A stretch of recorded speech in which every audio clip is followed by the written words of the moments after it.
Hi everybody, today we'll be discussing how to conduct an assisted breech delivery.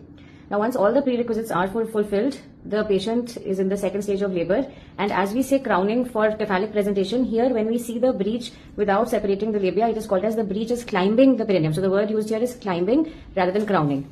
The first thing we need to do is we should give an episiotomy, okay, because this will allow space for maneuvers, and especially when we're trying to deliver the aftercoming head, the episiotomy will be of great benefit.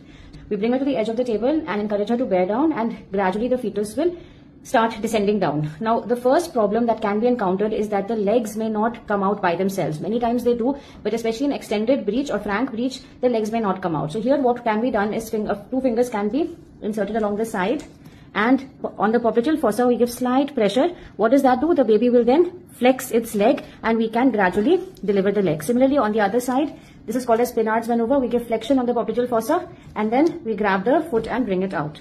Now what is next? We continue to let the patient bear down. The best thing to do at this stage is not to do anything. With contractions, with bearing down efforts, the baby will gradually come down. So we wait for the baby to descend down, it will keep coming down. At one point the umbilicus will be seen, and with the umbilicus we will see the umbilical cord. So a slight part of the cord, loop of the cord, is to be kept onto the side so that there is no vasospasm by continuous pressure on the cord. So just keep a loop to the side, and it's always a good idea to wrap the baby in a breech towel. This again prevents vasospasm and premature breathing of the infant, of the fetus inside. Next, what do? The next thing to come out is the arms. So how do we know that it's time for the arms to be delivered? We will see the inferior border of the scapula. Now, if the scapula, the medial border is parallel to the spine, we know that the arms are not overhead or nuchal arms. We simply wait for them to come out, or you can put in a finger and deliver the arms like this.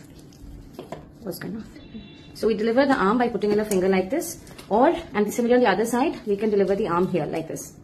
The problem, however, comes is when the arms are nuchal arms, that is, they are overhead arms. So I'll just take this out to show you.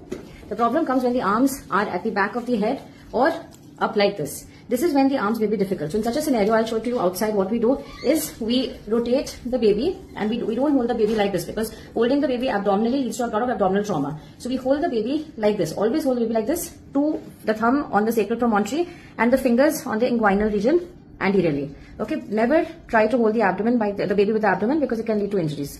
So we hold the baby like this, and what do we do in the nuchal arms? The arms will be like this. We rotate the baby so that one shoulder underlies the pubic symphysis, and we then release this arm like this, and then we rotate the baby by 180 degrees, and then this arm comes under the pubic symphysis and we can take it out. So that is Lobset maneuver. Rotating the arms, the shoulders will lie under the pubic symphysis one at a time, and this helps release extended arms or nuchal arms. So once the arms are out, the next and the most important part is delivery of the aftercoming head. Now, one important thing